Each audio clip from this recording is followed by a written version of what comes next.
start the recording on this just in case people can't join in.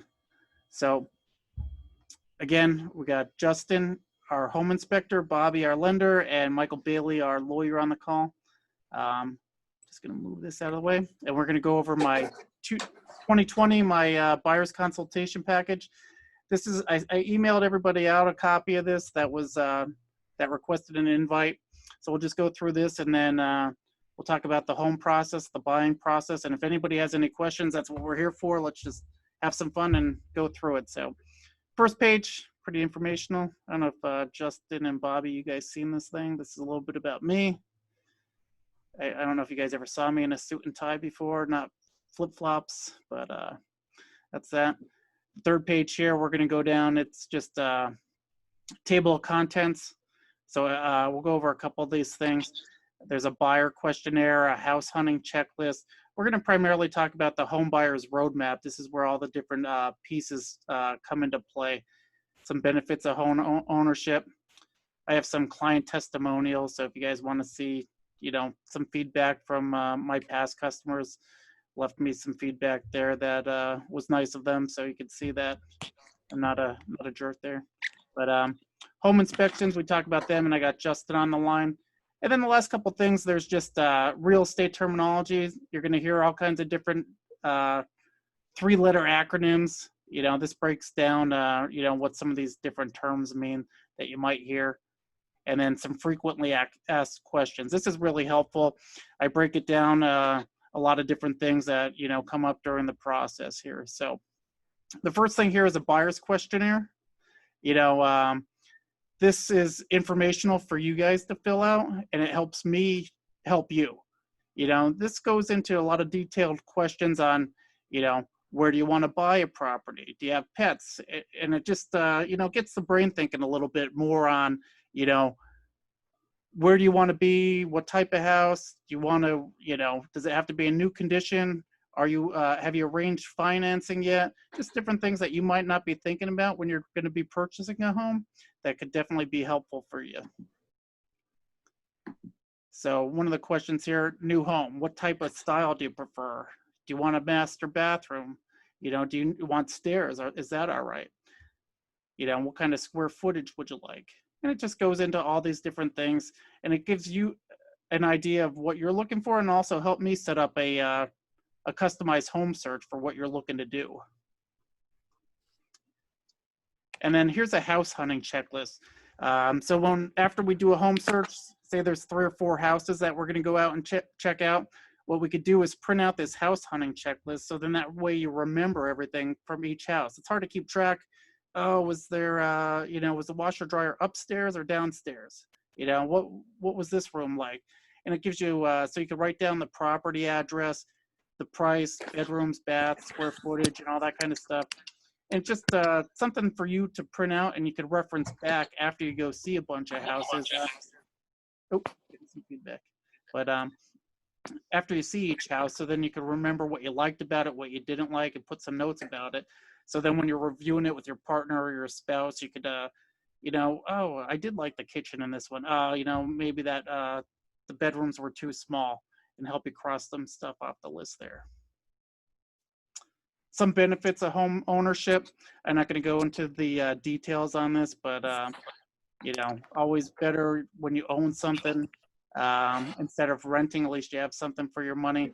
There's all kinds of documents out there of renting versus owning, and building up equity and all that kind of good stuff. So I'll leave this here for your information, and you guys can take a look at that at your own pace.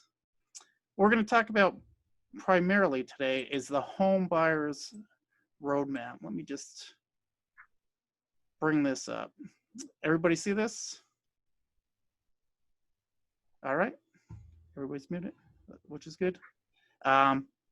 So basically, this roadmap takes you from your initial meeting with a real estate professional through getting pre-approved for a loan, searching for houses, offers, negotiations, in escrow, you know, all the due diligence stuffs, and your closing. So meeting with a real estate professional, that's me. one of the things that we just talked about was trying to figure out, one, where you want to live, two, we want to find out what your budget is and you don't want to be house poor. One of the main things that I like to talk to my clients about is, look at, you don't want to work just to pay for the house, so you want to be comfortable in your budget. You'll get pre-approved for a different amount, but there's different calculators out there that are going to keep you on track for your monthly payment. So you just want to be comfortable what you're paying and what you want to pay each month. Bob, do you want to talk a little bit about like the importance about, why you get pre-approved and what the process is like for with all of that? Yeah, absolutely. Could you guys hear me okay? Oh yeah, much better. All right, very good. So the importance of the pre-approval process and the importance of starting it early is that if there's a problem, it helps us identify what that problem is and how do we get past it. And a lot of times working past those issues is not instantaneous. So if you're really anxious about buying a house and you wait to the very last minute for the pre-approval, you may not be able to get it, and therefore may not be able to get your offer submitted onto the house and therefore not buy it. So it's ultra important that if you're thinking of considering home ownership, that you give us a call quickly or sooner than later. We get all your background details. Mortgage lending is very complex right now because of the whole COVID circumstance and a bunch of other layered factors. So it's not instantaneous. Calling, on Friday night to try to get pre-approved may not work out. So you may not be able to get your bid on that house on Friday night. So I'm really a strong proponent of the pre-approval process. It doesn't take that long. The initial assessment can be done over the telephone, can be done through the internet. And, prior to COVID, because we're local, could have been done in our office. So a number of different ways to complete the process. Pretty easy, not too painful, not very scary. We're here to help you with it. And that's really all I have to say about that. Bob, how's that how's that affect their credit or anything like that? So when they're getting a pre-approval, sometimes, people are a little nervous about, calling you for the pre-approval. They don't want their credit dinged. Yeah, so that's the number one objection that we hear. Having a single credit inquiry, for one, it's really the starting point. We're not able to determine your eligibility for different mortgage programs without having a credit report that was pulled by us or by a mortgage lender, so we can run it through all the algorithms that we need to determine, what programs and products you would be approved for. The credit inquiry itself, credit only comprises of a very small percentage of your overall credit score. So having one credit inquiry is most likely not going to disqualify you from getting a mortgage pre-approval. And say if they got a pre-approval, or how long is that good for? Well, your credit report is actually good for 120 days. So you would have to find a house, put it under contract, and close before that credit report expires. So you can do that within 4 months. All right. And then just some helpful info. Could you just break down the different loan types for people? Like what are the most common loans, and could you explain some of the differences in each one of those? So here at RMS Mortgage, we have a full spectrum of mortgage products, but the most commonly used products in today's marketplace are going to be a conventional mortgage, an FHA mortgage, a rural housing or USDA loan, both mean the same. And if you're a veteran, a VA mortgage. Those are 4 of the most popular mortgage programs that people are utilizing to purchase a home these days. And these are a lot of times the programs that you're hearing or seeing the advertised rates on, whether it's in the banks or on their internets. These are most likely the programs that they're referring to. What are they looking like down payment wise? Like if for the different loan types, what do they need to put down on some of these? So for a conventional loan and a first-time home buyer, you can buy that home for as little as 3% down payment. With regards to FHA, you would need a slightly larger down payment, 3.5%, 3.5%. A rural home loan or USDA loan, same loan, just terms interchanged commonly, is actually 100% financing of the purchase price. So you do not need a down payment to obtain rural financing. And then if you're a veteran, same thing. There is no down payment requirement on a VA loan. So all in all, pretty low down payments across all four of those I just referenced. All right, cool. Any other info or anything else that you could think might benefit everybody to know about different types of loans, or what kind of credit score they might need to get pre-approved, or anything else? So the best recommendation that I can give is that lending is very specific to the individual. You know, what one person got in terms of their loan terms may be very different amongst someone else. So the best recommendation I can tell you is to call the mortgage lender, hopefully us, sooner than later, so they can start to talk to you about the dynamics of how this all works. Generalized credit scores in this market right now, you would expect, or most lenders right now are at about a 620 credit score. That includes us. For most programs, you're going to need at least a minimum score of 620. In some cases, it may be higher. New construction loans, we have those as well. You know, or a renovation type loan, you know, we have those as well. But those are seeing a little bit higher credit score requirements at the moment. And pre-COVID, you know, we had credit scores as low as 580. So it's all very fluid, and you know, as the conditions change, hopefully we'll see those relaxing credit requirements, so we can help more people get into homes easier. Yeah, amazing. What COVID did was really put a clamp down on the banking industry, and all the requirements, everybody got a lot more strict than it was. So if you were pre-approved back in January, you should double check it again now to make sure that you're still good to go. But no, very helpful info. What about like a seller's assist and closing costs? Like how does all that work? So seller's assist is a great mechanism to help manage the cost, the out-of-pocket expenditure that it's going to take to get through a home purchase transaction. If you think about one of those programs that I spoke of previously, and you could pick any one, you're always going to have a down payment plus your closing costs. But if your agent can negotiate a seller's assist as the industry term, it's where a seller's assist can use a portion of the sales proceeds to pay for your closing costs. It can really reduce your out-of-pocket expenditure to sometimes that minimum down payment requirement. And in some cases, if there isn't a down payment requirement, it could actually allow you to get into a home for zero out of pocket. Very cool. Yep. Very savvy technique to help manage those costs. Yeah, I like to call it a buyer's assist, because basically it's definitely helping the buyers out, and you're rolling in your loan costs into your mortgage. So say if you bought a house for $100,000, some different loans you could roll up to 6% of that cost in there. So that would be $6,000 towards your closing costs will get rolled into that loan. So your loan mortgage would be $106,000, but you don't have to take all those out of pocket costs for that $6,000. You get to keep that in your pocket. Is that pretty accurate, Bob? That's very accurate.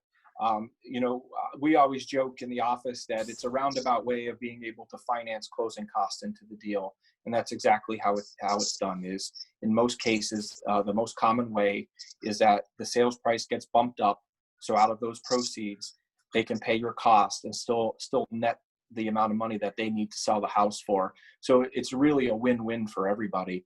Someone gets into the house for the least amount of out of pocket, and the seller gets what they need to do to sell the property. Yep. And use that extra cash for furniture and moving expenses and all that kind of good stuff instead of, putting it into the loan. All right, cool. Thanks, Bob. I appreciate that. Next thing we'll talk about is searching for houses. There's multiple ways that we could do this. You got your Zillows, your realtors. On my webpage, you could search for homes. I could set you up with customized searches like we talked about before, but there's tons of different ways. And like I said, if you fill out that questionnaire, you'll be able to streamline the process to, search for exactly what you're looking for. So, I mean, there's a couple people here that I've already taken out looking for houses so far. Darren, are you there? Yes, sir. Yep. I mean, you want to talk a little bit about your home search how we set that up and, you know, what you're doing with that and everything? I mean, we've been looking for a while now, and just how that process works and what you think. Yeah, I've been checking my emails every day. That custom search. Yep. So Darren was originally looking for like some multifamily houses, and then, you know, so I set him up for a search to look for like you know, like a duplex, or so we could live on one side and rent out the other. And now he's looking more for a personal house and maybe do some investing in the future. So we set up a couple different searches, and you know, specified at what beds, baths, location, price range. Anything else that you want to talk on, you know, searching for different houses? No, I just combination between the emails and the searching on Zillow and everything every day. So. Yep. And like I said, we'll go out, and, you know, if he sees a list of houses that he likes, or anybody likes, we could set them all up and go see them all in one day, you know, back to back to back. And then that way, you know, just make it an efficient trip, and you could see a bunch of houses all at once. So I never say there's a limit to how many houses that you could go see, but you know, I like to keep it between 5 or 6, because after that, it just starts blurring into each other, and, you know, what was in this house, what was in that house, you know, and then you have that's what that questionnaire is for, so you could check it out and write some stuff down. But yeah, cool. So the next thing after searching, you know, you finally find the one that you like. Now it's time to make an offer. Right now, the MLS average list price to purchase price is about 5%. So it's about 95% of list price is where you're coming in. So it's a super hot market right now. So if the house is listed at $100,000, most likely it's going to be, you know, your purchase price is at, you know, $95,000, for example there. I always like to say, you know, we could start 5 to 10% off, and, you know, try to get a deal. If you're buying it with cash, you could get a better deal, but that's the offer. So with the offer, there's a couple things that you have to submit. One, like Bob was talking about, is your pre-approval. So the person that's selling the house wants to make sure that you're qualified to buy it. So that's where the pre-approval letter comes in. And a couple different things that we do with the pre-approval is, so say if you're pre-approved for $150,000, and you know, we're offering on a house that's $100,000, I could call Bobby up and say, hey, could you update the pre-approval for Darren and say, you know, he's pre-approved for $100,000. It's like a negotiation strategy that we do. So then that way the sellers don't know how much you're pre-approved for. Bob, you want to talk a little bit about? Yep, sure. We have the ability to easily customize a pre-approval to match the pre-approval to your offer. So this way, when Jason's presenting it to the seller, you know, the sellers have to make a determination as to whether or not, you know, they want to accept that offer versus, you know, can you afford more money, you know, and try to squeeze you for more. So they just, you know, it helps to keep the offer more true. And the nice thing about it is that we can update those pre-approvals pretty quickly for you, you know, provided that we've already done that pre-approval work. So that's, again, very important that we do that preliminary work, have the pre-approval ready. So, you know, if you're looking at a home, you know, that we can get you an updated pre-approval letter to, you know, ease the offer through and not have the sellers waiting on documentation. So we're pretty fluid with that. Yep. And there's some other paperwork that we'll fill out. There's 6 or 7 different pages, and we could go through them and e-sign them. We're not going to discuss all those today, but I'll walk you through each one of the documents that you need to submit the offer and make sure that you're 100% comfortable with each one before we send anything.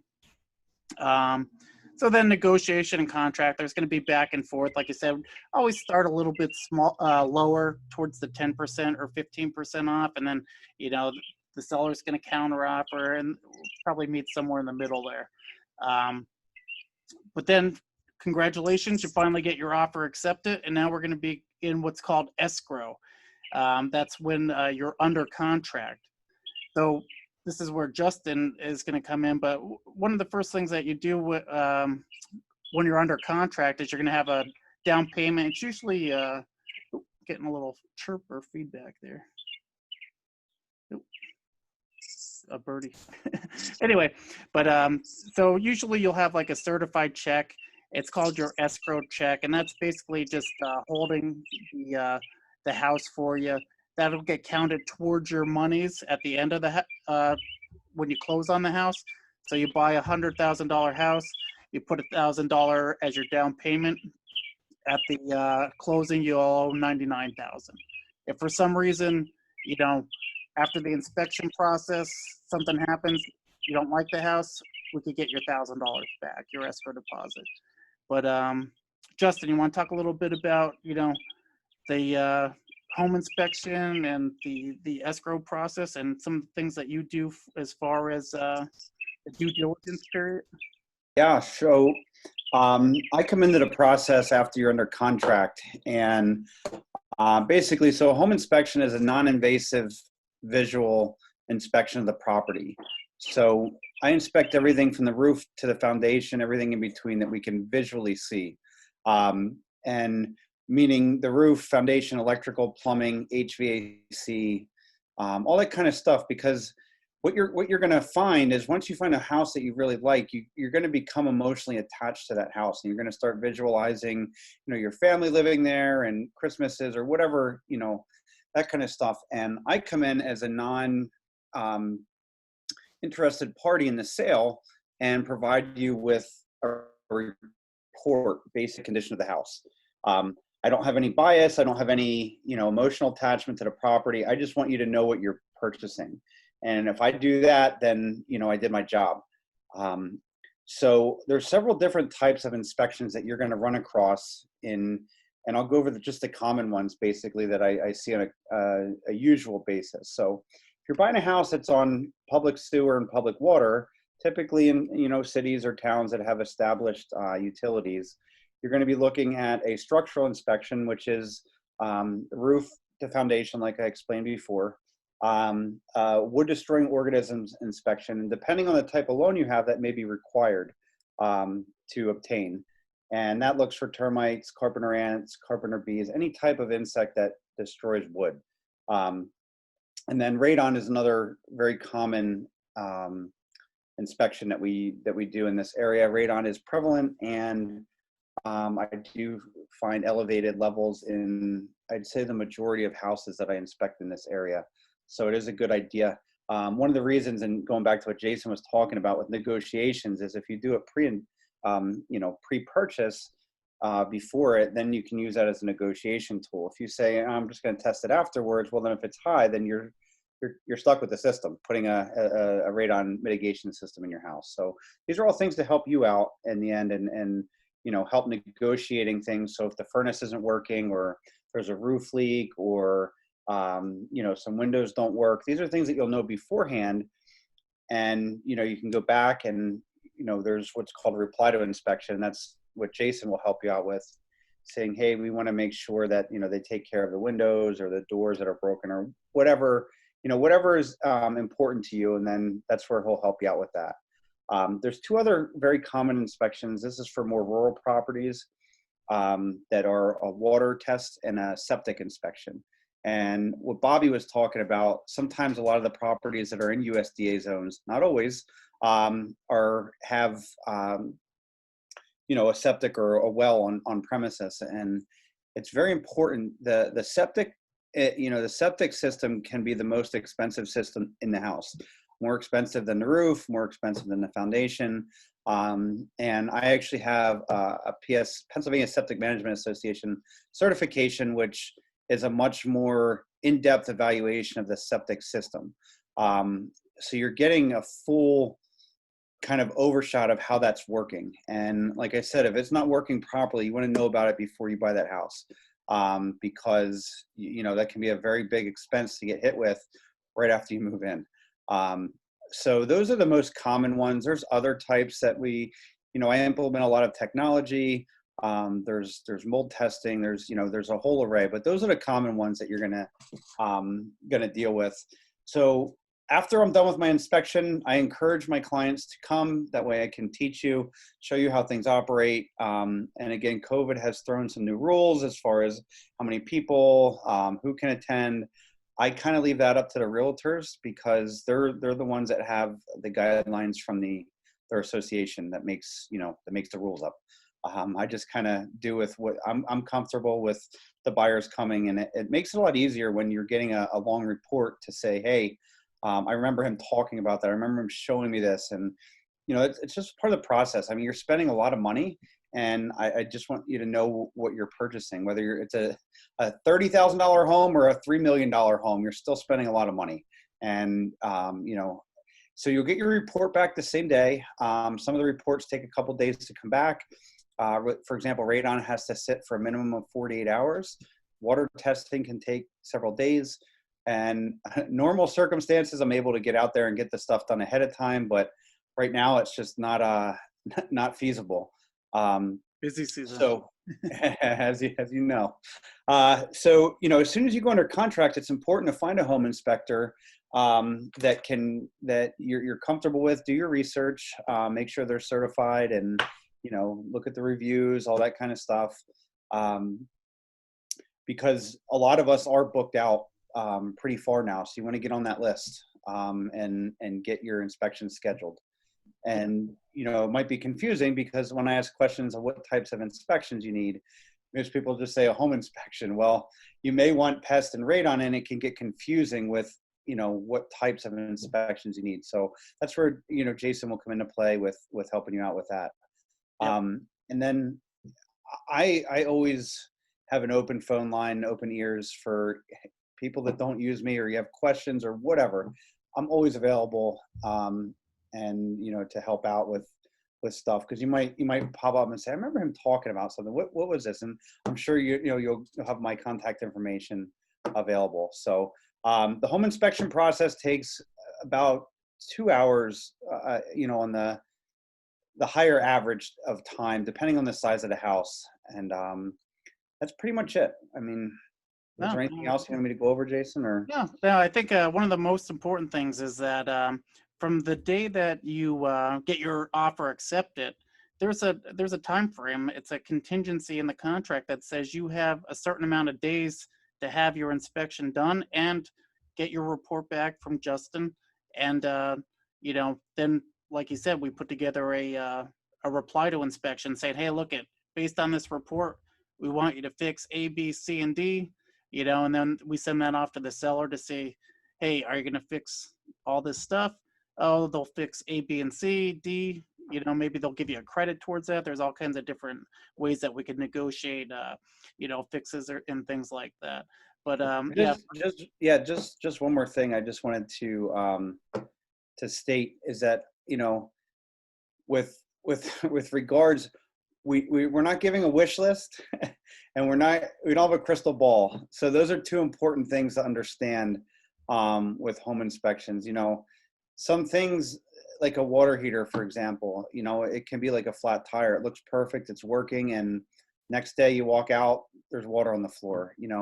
There are indications of certain things that we look for to determine if it's an imminent failure, but there are things that just happen. Like you go out the next day, your tire wasn't flat, next day it's flat. I mean, you just can't predict or prevent those items.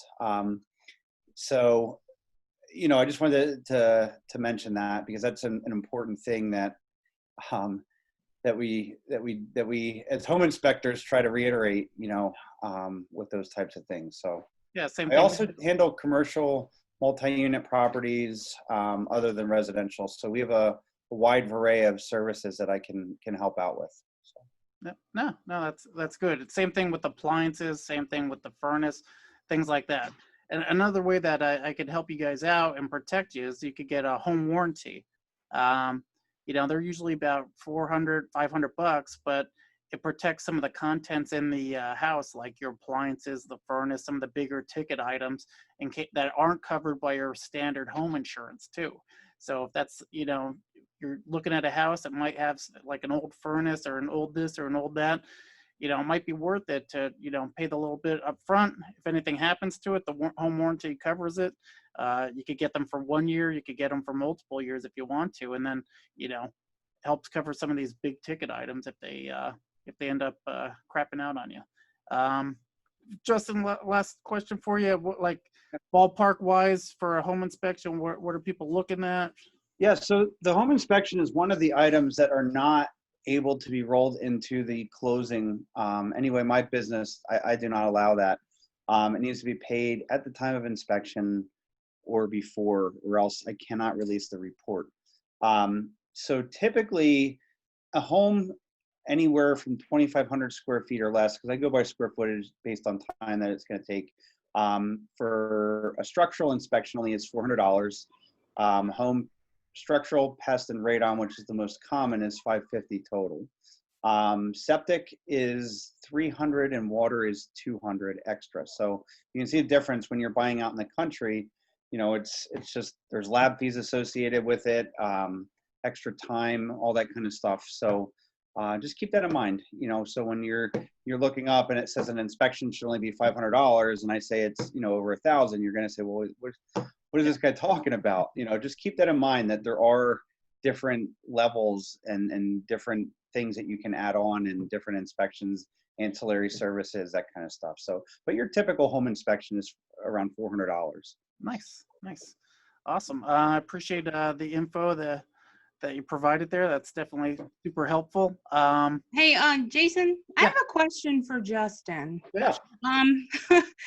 So do you ever do, or were you ever asked like for lead inspections? Is that a thing?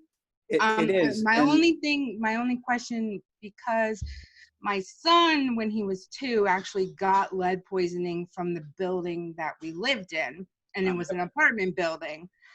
But that's one of the things that worries me now.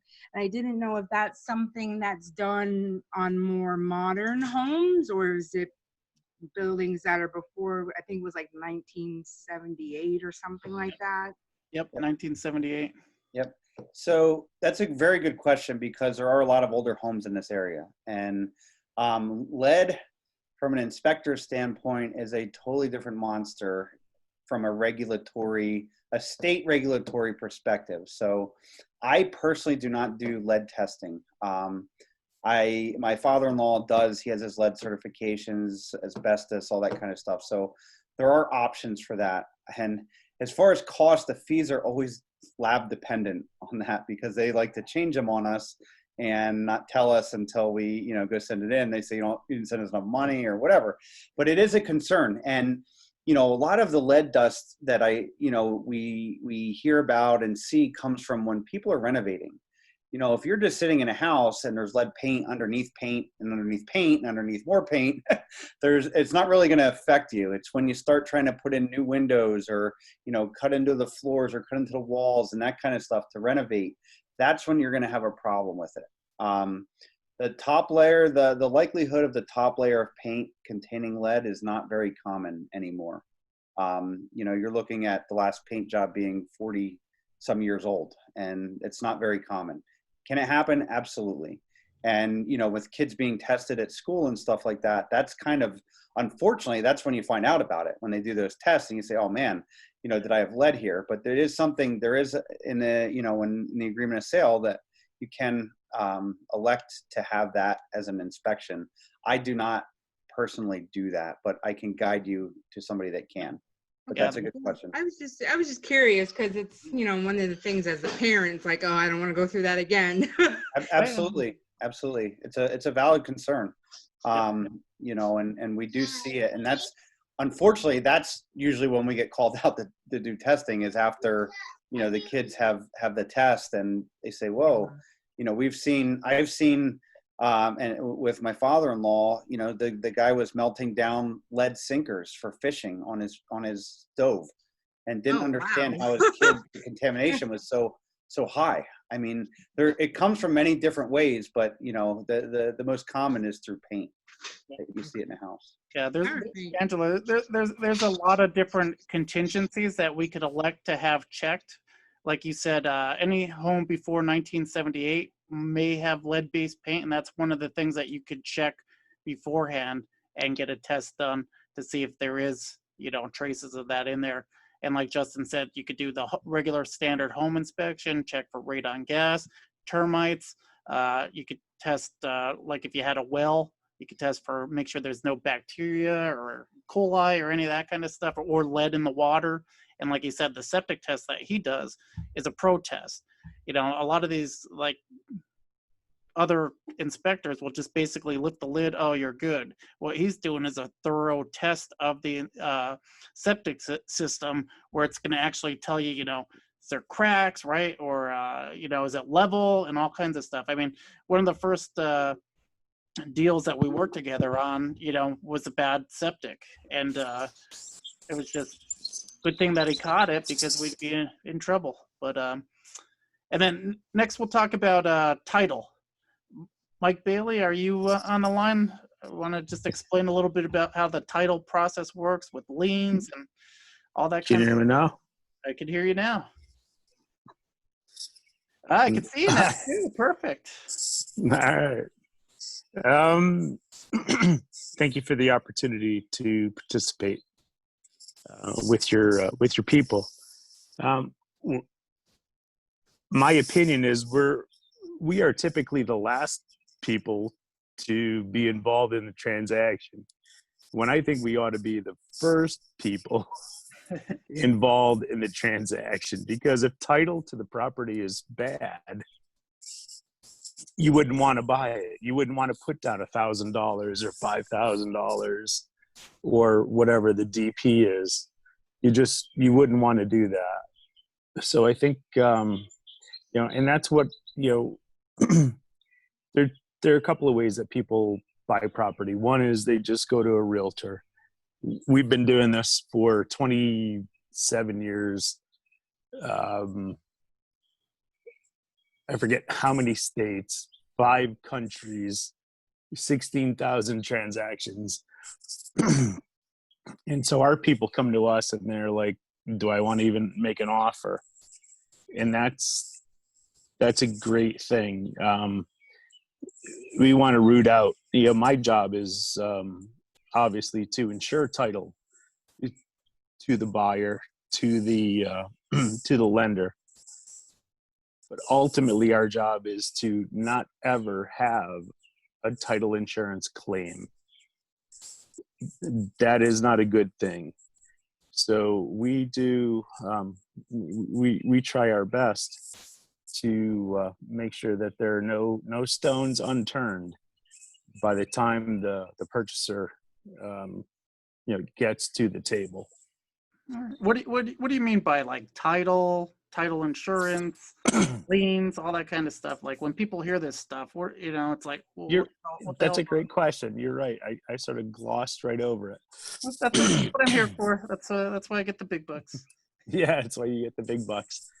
I'm sitting on my porch in Jenkins Township, and I'm looking at my dirt here.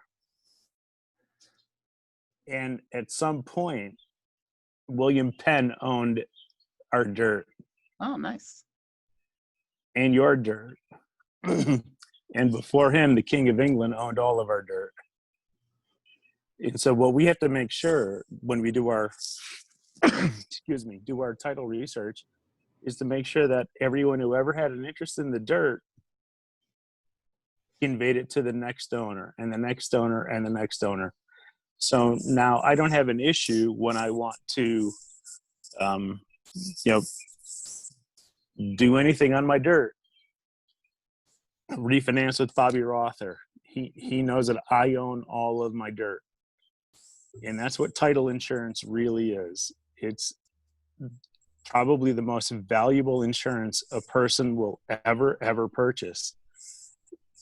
And we ensure that when you buy a piece of property, going back to 400 years, 500 years, that's your stuff.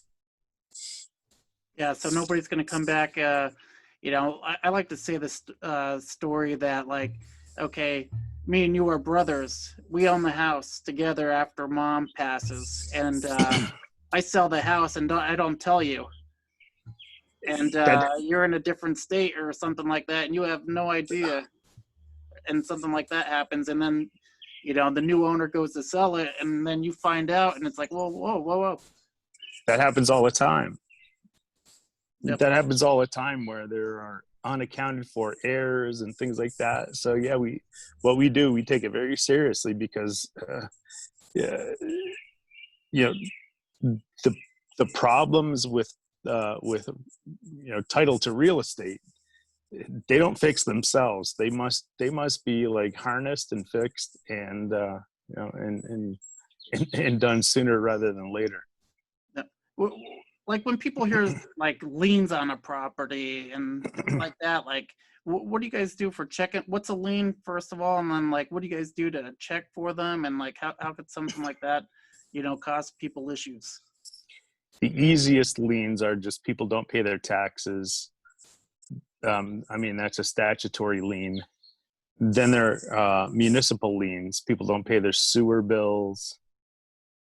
Now we have rain tax, things like that. Levy fees. There are, I think, 13 municipalities that have fees for that.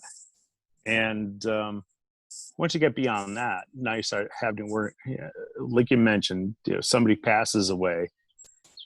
Then there are inheritance tax liens. Prior owners might have federal tax liens.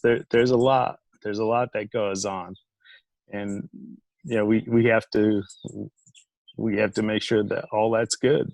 Yep. So basically, all cleaned up. Yeah. So what we're trying to do here, and what Mike and his team do such a great job is they'll search the property, and say if the previous owner got a new roof put on, never paid the guy, and then that roofer ends up putting what's called a lien on the property. So I didn't want to go down the mechanics lien. Yeah, no, I know, just saying, but just different things like that with, down that rabbit hole. But yeah, that's a separate thing. Yeah. Yep, but he's checking for all that kind of stuff. So then that way you make sure when you get the house that, one, you're going to be the owner. Nobody else is going to have a claim to that property. Two, any possible like payments and things like that from the past aren't going to come back and haunt you. That's what we do. Yep. Title insurance really is the most important insurance that is in the new world. And I don't want to say just the United States. In the new world, it originated in England, but it's Canadian. It's the United States. This is the only thing that allows us to convey real estate, because no one, Bobby Rother, he's sitting there, he would never lend you $100,000 if he didn't think that there was clean title. Just like you wouldn't buy a car without knowing if the title was good on it. So title insurance is really it really is significant. All right. No, great. Speaking of Bobby Rother, what about an appraisal? Could you explain exactly, what's that process like, and what goes into like getting your home appraised? What's that mean? Yeah, absolutely. So when you contract to purchase a home and you're going to be financing it, but if you're also paying cash for it, an appraisal is a great way. Just as Justin Weber inspection protects the buyer from maybe defects or non-disclosed issues, the appraisal protects your purchase. Are you paying for the property as to what it's worth? And that is done by an appraisal. An appraiser is an independent third party that's contracted by the bank. His role is to go out and give us, the bank, an unbiased opinion of that property's value, so we can be comfortable.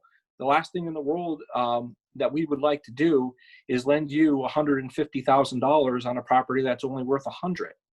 Most likely, you wouldn't want to pay $150,000 for a property that's only worth $100,000. So it really protects not only you as the consumer or the buyer, but it also protects us as the lender. And it's a required component of a finance transaction. It's a highly suggested component of probably a cash purchase. The way that an appraisal is completed is that the appraiser is going to select homes that are similar to the home that you're purchasing that have sold recently. And the closer the time and the closer the proximity, the better comparable sale, the better representation of the value of your house. So that's what an appraisal is.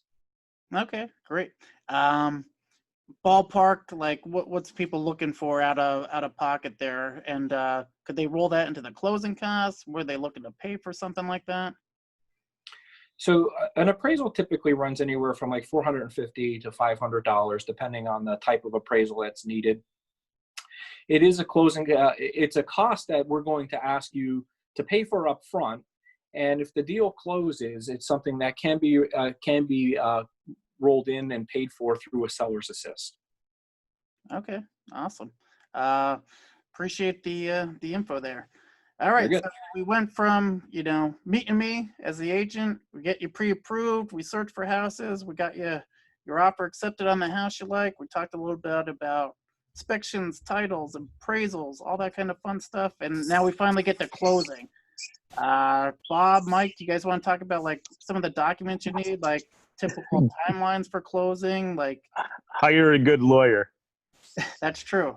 That's why we got you. I just, again, in a quarter century of doing this,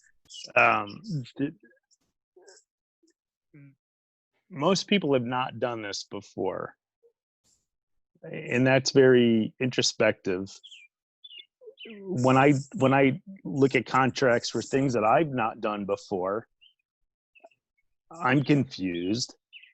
And so I'm very perplexed that, people will buy a house, not know what the 24-page contract says, and yet they're going to sign every page of it. Initial and sign. Mm-hmm. They have no idea what they just did. It's not a great thing to do. So for a few $100s, and there's literally like one or two things on that contract that will change your life if things go wrong. So I do believe that all buyers and sellers should be adequately represented by counsel. When you're entering these life-changing things, for some people, this is the only home they'll ever buy, and it might be their first one, which is much more dramatic, and they don't know what they're doing. Yep. So they're gonna listen to Jason Giomboni. Nice. Yep. So, he's your lawyer. Yeah. So no. Get a lawyer. Have somebody look at things. Explain it. It's easy. Once you kind of understand it, a lot of it's boilerplate. So there. Yep. So at the closing table, Bobby would be there, your lender. Mike would be there, your lawyer, and they basically sit there and they'll walk you through the entire process, each document, what this means, what you're signing, the implications of that, if I say that word right. Through the entire process, just to make it smooth so you're 100% comfortable with what you're getting into. And like Mike said, we'll make it comfortable for them, for our clients before they even show up. Yep. We will explain everything to them. Bobby's a great guy. He will transmit all of their documents, all of the data. We will then pre-close. No mistakes. When people show up at our office, it really is kind of a love fest. Yep. Yeah. Bob, any words that you want to chime in for closing, and what people might need to bring to the table or anything like that?